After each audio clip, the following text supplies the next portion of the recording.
Two Oceans, one of South Africa's most popular wine brands, takes its name from the Indian and Atlantic Oceans, which meet along the southern coast of Africa.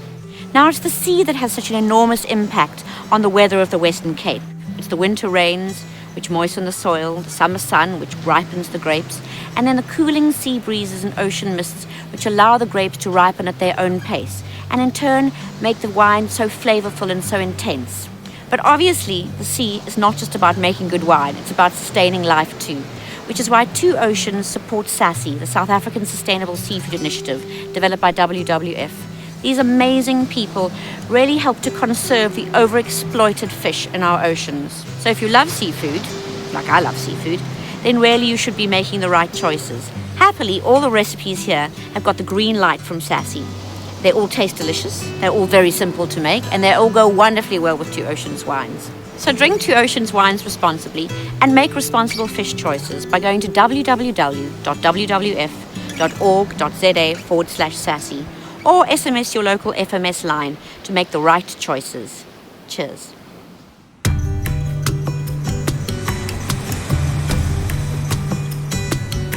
So today I'm making the most fabulously easy and totally delicious mussel and chorizo hot pot. Modeled on the French moule marinière, it's really simple to do. We've just added some chorizo for a bit of Mediterranean spice. We've got fresh mussels, we've got Two Oceans Sauvignon Blanc. What more can a girl need? The ingredients you'll need to make a chorizo and mussel hot pot are olive oil, garlic, onion, celery, and Italian parsley. You'll also need chorizo, salt and pepper, pinch of sugar, some chicken or fish stock, Two Oceans Sauvignon Blanc, fresh mussels, and to serve, a squeeze of lemon and some crusty bread. So, as with every good recipe, we start with a good glug of olive oil. Be generous with the olive oil, because you're going to need that sort of robust, beautiful flavor. Into that, we've got some celery and some onion. Right.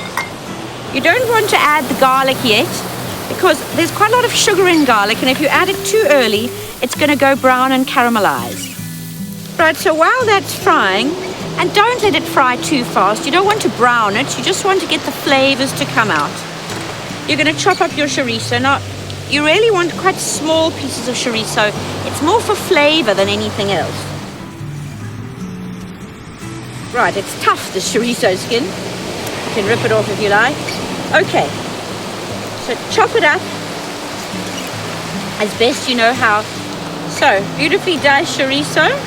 Once that's done, just pop it into the pot.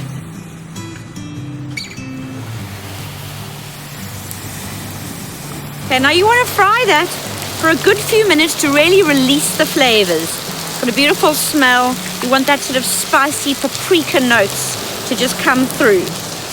And it's really that simple. I mean, this is a good beach cooking recipe because you really can't go too far wrong. It's only a couple of steps.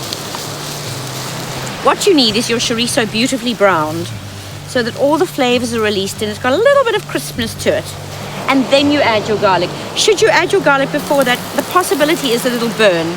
And burnt garlic is just not going to help the dish.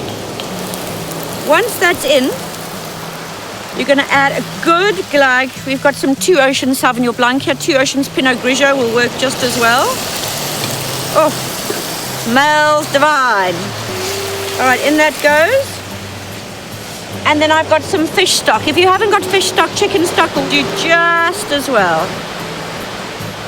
Now remember that this is part soup and part sort of mussel dish. So you do want enough liquid so that you can mop it up with a crusty bread. Otherwise you're going to miss all the deliciousness. Into that, a good amount of sea salt, a little pinch of sugar. Where there's wine, there's usually sugar, and a grinding of pepper. If you wanted to, I suppose you could add a little bit of chopped chili, but the chorizo is quite spicy, so I don't think I'd bother. Bring that to the boil, which won't take terribly long, and then we're going to add our mussels. Once that's come to the boil, have a sip of wine, and toss the mussels in. Now remember, don't use any mussels that are already open. That's not a good idea. Make sure they're clean and debearded. Put as many as you can in. There we go, that'll do. I'm gonna stir that about. Oh, looks divine. Bit of fresh parsley, never hurt a soul. And that goes. And now really it's a case of putting the lid on and waiting for the mussels to open. Any mussels that don't open must be discarded. So once your mussel opens, probably takes about 3 minutes. You know it's ready, and we can tuck in. It's the moment of truth. It smells very good, I've got to say. One day we'll have smell TV. Oh, look at that. Okay, I'm going to turn that off. They're all beautifully opened. You could just smell chorizo, garlic, wine. Absolutely divine. Right, let's see how this tastes. Just going to dip a bit of bread in. You can see it's got a beautiful red tinge, which it wouldn't have without the chorizo being in it.